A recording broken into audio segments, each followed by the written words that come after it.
Bring it a blazing.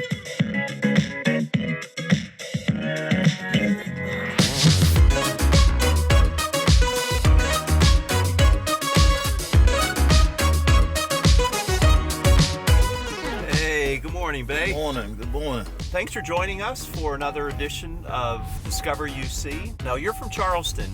In what neighborhood did you grow up, and where'd you go to school? I grew up in Works Avenue. Mm-hmm. Went to Ruffin Elementary, then went to Roosevelt, then graduated from Charleston High in '79. Okay, 1979. So we're about the same age. What was it like leaving home and going away to college at Virginia Union University? I didn't go straight. I Okay. was working for Shoney's Warehouse, driving a fork truck right out of high school. But this guy seen me named Luther Palmer, seen me playing pickup basketball and stuff, and he asked me why I wasn't playing football. He got me the coach to come to my job.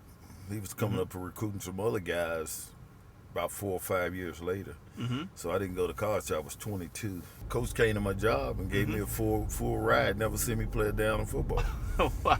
You know, I hadn't played since my freshman year in high school, but I played basketball for 3 years. Ended up starting my freshman year, so I was started all 4 years, named captain of the team my sophomore year. Wow. You know, older, been there, seen things, did stuff. It was great timing for me, and I was more mature. Right. Yeah. A good influence for some Right. of the younger student athletes. Now, from Virginia Union, you ended up going to the NFL, right? Yeah, I got a free agent call. Basically, they was at my coach's house doing draft day, like, you know, with the lights, cameras, news stations was over there, and you know, every time the phone ring, the camera come on. So I was going through that same thing.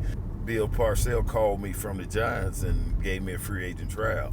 So I was in camp at New York in '87.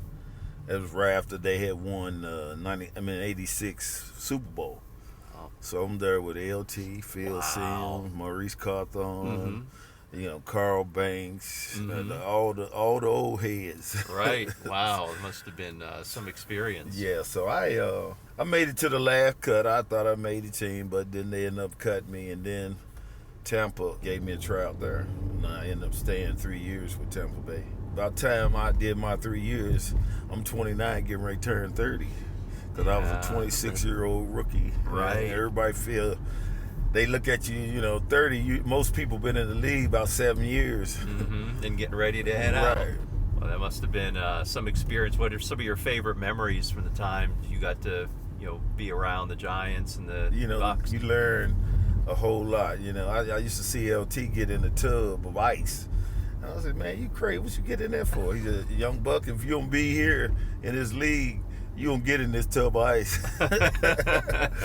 So guess what? I started getting in it too. Now, once you got playing, I imagine you weren't getting back into any ice tubs anymore, though, were you? Oh, I still do it now. Do you?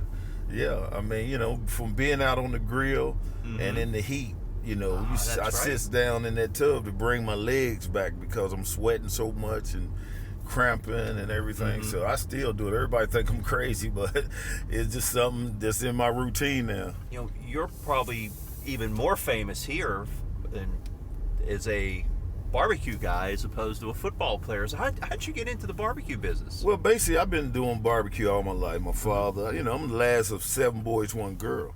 It just stuck. And so when I went to college, I used to cook on the weekends and sell food to the football players and, you know, other students to make some extra money. Born entrepreneur. So, yeah, I've been doing it all my life. So, you know, it's nothing new. I just love cooking, Sure. you know. So when I came here, you know, I came back here to go to my friend's wedding. And I see my mother was slipping, you know, so she was starting to get Alzheimer's. So I decided to move back home. And I had brung her a grill, so I took that grill and put it on the corner. And it started from there. I was out there, it was 17 degrees, snowing, and everybody like, man, you sell barbecue in the winter? I said, do you eat barbecue? They said, yeah. So I said, well, I'll be here.